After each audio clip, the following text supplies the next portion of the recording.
नमस्कार, हरियाणा भारत में स्वागत है आपका। मैं हूं आपके साथ कुलदीप सिंह पठानिया। खबरों को विस्तार से जानेंगे, लेकिन उससे पहले शुरुआत हेडलाइंस से। पीएम मोदी ने रखी संसद भवन की आधारशिला। सर्वधर्म प्रार्थना के तहत हुआ कार्यक्रम। कृषि मंत्री नरेंद्र सिंह तोमर ने किसान आंदोलन पर की प्रेस कॉन्फ्रेंस। कहा, सरकार बातचीत के लिए तैयार। भाई ने इलाज के लिए नहीं दिए पैसे तो ताऊ ने गला दबाकर भतीजी की कर डाली हत्या। हरियाणा सरकार की सकारात्मक पहल, सिर्फ 700 रुपयों में होगा आरटीपीसीआर टेस्ट। कृषि कानून का विरोध करने पर घिर गए भूपेंद्र सिंह हुड्डा। 2010 में कर चुके हैं कृषि कानून का समर्थन। और अहम सुर्खियों के बाद अब खबरें जरा विस्तार से। प्रधानमंत्री नरेंद्र मोदी ने बीते दिन नए संसद भवन की आधारशिला रखी। यह कार्यक्रम सर्वधर्म प्रार्थना के तहत किया गया।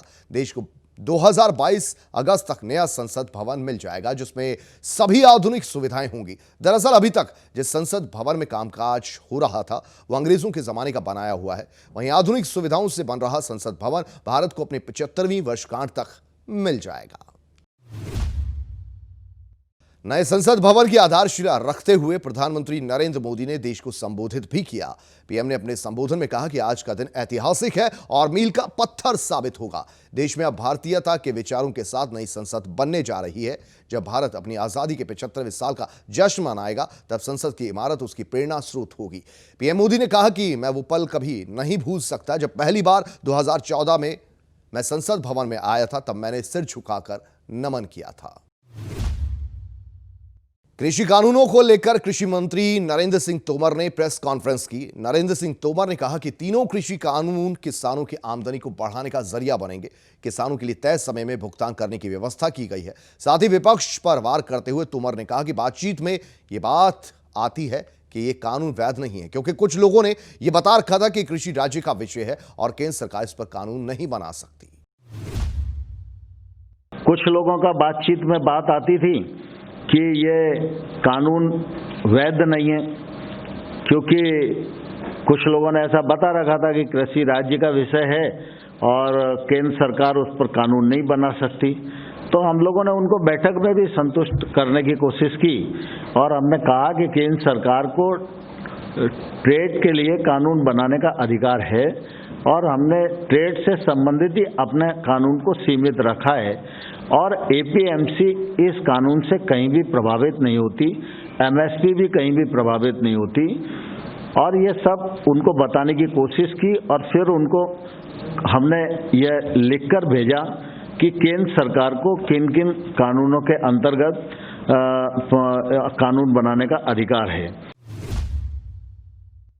कृषि कानून के विरोध में प्रदर्शन कर रहे किसानों से केंद्रीय मंत्री नरेंद्र सिंह तोमर ने आग्रह किया है कि जो प्रस्ताव सरकार ने भेजा है उस पर किसान विचार करें और जब भी किसान चाहें तब सरकार चर्चा के लिए तैयार है। तोमर ने स्वामीनाथन रिपोर्ट का हवाला देते हुए कहा कि 2006 में स्वामीनाथन रिपोर्ट आई थी। लंबे समय तक इंतजार किया गया पर 1.5 गुना एमएसपी लागू नहीं हुई। मोदी सरकार आने पर उन्होंने लागत मूल्य पर 50% का मुनाफा देकर एमएसपी घोषित किया, जिसका फायदा पूरे देश को मिल रहा है। कृषि कानून को लेकर हरियाणा में भाजपा सरकार की सहयोगी जेजेपी ने एक बार फिर किसानों को समर्थन देते हुए कहा कि किसानों से बातचीत चल रही है और जल्द ही इस बातचीत का कोई हल निकल आएगा। दरअसल जेजेपी के नेता और उप मुख्यमंत्री दुष्यंत चौटाला ने कहा कि किसानों के मामले में उनकी पार्टी शुरुआत से अपना स्टैंड क्लियर कर चुकी है। केंद्र सरकार और किसान संगठनों के बीच बातचीत जारी है और जल्द ही यह मामला सुलझने की उम्मीद है। इन तमाम चीजों को लाया जाए, उसको कल केंद्र सरकार ने पूरा किया। उसके ऊपर उनकी यूनियंस का क्या निर्णय होगा वो तो उनकी मूवमेंट की बात है। आज प्रदेश की तरफ से वहां पर व्यवस्था बनानी हो, उसके अंदर हमारी सरकार के 1000 से ऊपर सिविल के एम्प्लॉयज भी, वहां डॉक्टर्स हों, रेड क्रॉस के लोग हों, सैनिटेशन के लोग हों, वो वहां पर कार्यरत हैं। पूरी तौर पर उसको मॉनिटर भी किया जा रहा है, उनकी सेफ्टी सिक्योरिटी और श्योर है। केंद्र सरकार के कृषि कानूनों का विरोध करने हरियाणा के पूर्व मुख्यमंत्री भूपेंद्र सिंह हुड्डा खिड़ते नजर आ रहे हैं। दरअसल तत्कालीन प्रधानमंत्री मनमोहन सिंह की सरकार में हुड्डा मुख्यमंत्रियों की उस समिति के अध्यक्ष थे जिसने 15 दिसंबर 2010 को केंद्र सरकार को सौंपी अपनी रिपोर्ट में कृषि कानूनों में सुधार की जरूरत बताते हुए उन्हें तत्काल लागू करने की बात कही थी। हुड्डा ने अपनी रिपोर्ट में कहा था कि बाजार ऐसे होने चाहिए जहां किसान अपनी फसल को सीधे और आसानी से ग्राहकों तक बेच सके, और अब वो खुद इन कृषि कानूनों का विरोध कर रहे हैं। हरियाणा में बढ़ते कोरोना कहर के बाद प्रदेश की सरकार ने निजी लैब्स में कोरोना की आरटी-पीसीआर टेस्ट की नई दरें तय की हैं। नई दरों के बाद अब निजी लैब में यह टेस्ट 700 से 900 रुपयों में होगा। स्वास्थ्य विभाग के अनुसार निजी अस्पतालों लैब में नमूने लेने से लेकर कोरोना जांच करने पर प्रति टेस्ट 700 रुपए से ज्यादा वसूला नहीं जाएगा। अगर किसी के घर से कोरोना जांच के नमूने लिए जाते हैं तो भी 900 रुपयों से ज्यादा का टेस्ट नहीं होगा। हरियाणा से एक दिल दहला देने वाली घटना सामने आई, जहां एक 15 महीने की बच्ची को उसके ताऊ ने गला दबाकर मार डाला।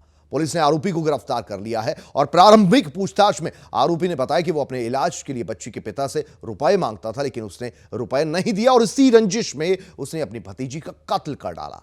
मौके पर पहुंची पुलिस ने मृतक बच्ची के शव का पोस्टमार्टम करवाकर शव परिजनों को सौंप दिया है। हरियाणा में मौसम ने करवट बदल ली है, जहां एक और सियासी गलियारों में पारा बढ़ रहा है, वहीं प्रदेश में धुंध पड़नी शुरू हो गई है। साथ ही अब बारिश होने के आसार भी हैं। ऐसे में लोगों को कड़ाके की ठंड का सामना करना पड़ सकता है। मौसम वैज्ञानिकों की माने तो पश्चिमी विक्षोभ सक्रिय हो रहा है। मौसम विभाग ने बताया कि हरियाणा में 11 और 12 दिसंबर को बारिश हो सकती है। उत्तरी हरियाणा में बारिश के साथ तेज हवाएं भी चल सकती हैं। ऐसे में लोगों को सावधानी बरतने की सलाह दी गई है। और इसी के साथ हरियाणा भारत में फिलहाल के लिए इतना ही। दीजिए इजाजत। नमस्कार।